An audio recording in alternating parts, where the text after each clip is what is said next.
Bonjour, je m'appelle Céline et je suis nutritionniste chez Provigo. Puis aujourd'hui, on va parler du lactose et de l'intolérance au lactose.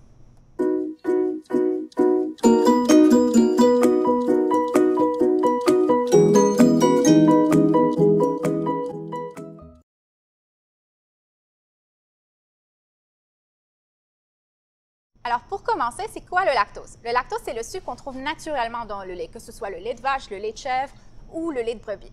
Alors, qu'est-ce que l'intolérance au lactose? C'est la difficulté à digérer le lactose. En effet, il y a un enzyme qu'on nomme la lactase, puis cette enzyme va couper le lactose en deux types de sucre afin qu'il soit mieux absorbé dans notre corps. Alors, si on n'a pas cette enzyme, le lactose ne sera pas digéré et ceci va entraîner une fermentation au niveau de l'intestin qui provoque des gaz et des troubles digestifs. Les symptômes les plus courants sont ballonnement, flatulence, douleur abdominale et diarrhée. Maintenant, une petite parenthèse. C'est important de ne pas confondre l'intolérance au lactose avec une allergie au lait. Les deux vont donner les mêmes symptômes digestifs qu'on ne veut pas, mais quand c'est une allergie au lait, la protéine contenue dans le lait provoque une réponse immunitaire et cause des symptômes d'allergie comme des éruptions cutanées, des problèmes de respiration et des symptômes digestifs. Les personnes qui ont une allergie au lait ne peuvent pas consommer aucun produit laitier. Si vous n'êtes pas certain si c'est une allergie ou une intolérance, je vous conseille fortement de consulter votre médecin. Maintenant, de retour à l'intolérance au lactose. La bonne nouvelle, c'est que si vous êtes intolérant au lactose, vous pouvez quand même continuer à consommer des produits laitiers.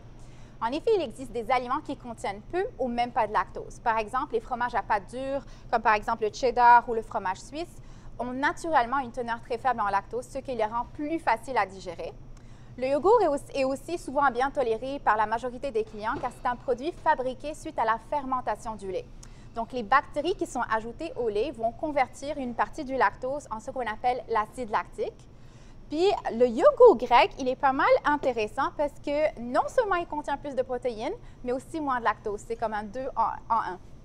Heureusement, au Québec, on a pas mal de choix de produits sans lactose. À ces produits, on ajoute souvent la lactase, cette enzyme qui aide à digérer le lactose.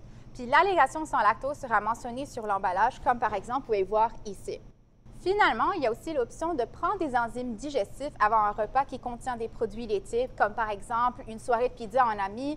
Vous voulez vraiment manger votre pizza, une enzyme digestive avant le repas va vous aider à diminuer les inconforts digestifs. Très important à savoir, le degré de tolérance varie d'une personne à l'autre et la tolérance peut changer avec le temps et selon plusieurs facteurs.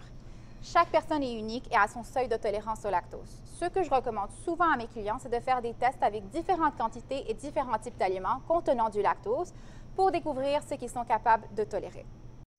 Alors, mon dernier petit conseil, le lait A2 peut être une option intéressante à essayer. En effet, ce lait ne contient pas la caséine A1. Selon les théories, la caséine A1 est difficile à digérer pour certaines personnes et le lait A2 se digère mieux.